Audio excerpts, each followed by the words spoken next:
Ngayong araw, isang murang tattoo na cover up na naman ang ibibigay natin para sa isang Lalamove driver na galing pa sa Marikina na nagpasama sa kanyang tropa na kinukumbinsi niya raw na sabayan siya sa session, pero sabi sa kanya na titignan na lang daw muna siya at pag-iisipan pa raw habang tumatambay dito sa studio.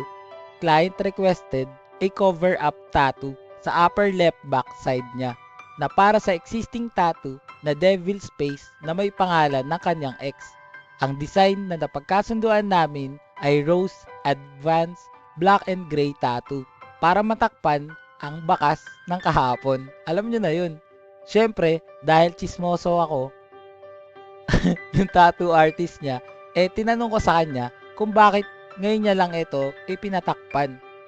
Sabi din kasi niya na ilang taon na nung naghiwalay sila at kupas na rin etong obra ng previous artist. At eto pa, yung sasabihin ko sa inyo, basta secret lang natin to ha. Yung pera na pambayad dito ni Bossing, galing talaga kay Mrs. At siya talaga yung client dito sa project na to. Shh! Kay maingay ha.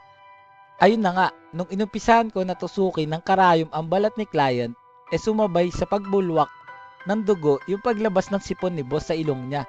Nag-alala ako at napatanong kay boss kung okay lang siya, baka may naaalala siya or kung ano man yung nararamdaman niya.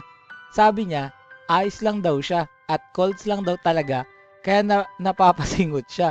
Baka natuyuan lang to ng pawis si boss sa pagmamaneho. Sabi ko na lang kay bossing na uminom siya ng gamot at huwag pabayaan sarili niya na puro trabaho, lalo na't pabago-bago ang panahon ngayon. Mayroon siyang pamilya na umaasa at nagmamahal sa kanya. Ang cover-up tattoo ay gaya din ng mga karanasan at mga alaala natin sa buhay. Kung minsan, mayroon tayong mga maling desisyon na hindi gaano natin napag-isipan sa nakaraan. Pero, maraming paraan at maraming tao ang maaaring tumulong sa atin para matakpan at magawa ng paraan para mas gumanda at maayos ang buhay natin. Speaking of cover-up, napahaba na naman ang kwento ko, kaya para wala nang mahabang usapan, kung gusto nyo rin ng ganitong klaseng cover-up o bagong tattoo, first time o pang ilan man yan, kontakin nyo na ako sa FB page More Than Vlogs, text o tawagan ako sa cellphone number 0970-825-0395. Bago matapos tong video, alamin at panoorin natin ang client tattoo review. Pahinihintay nyo, let's go! Boss, tapos na yung tattoo mo.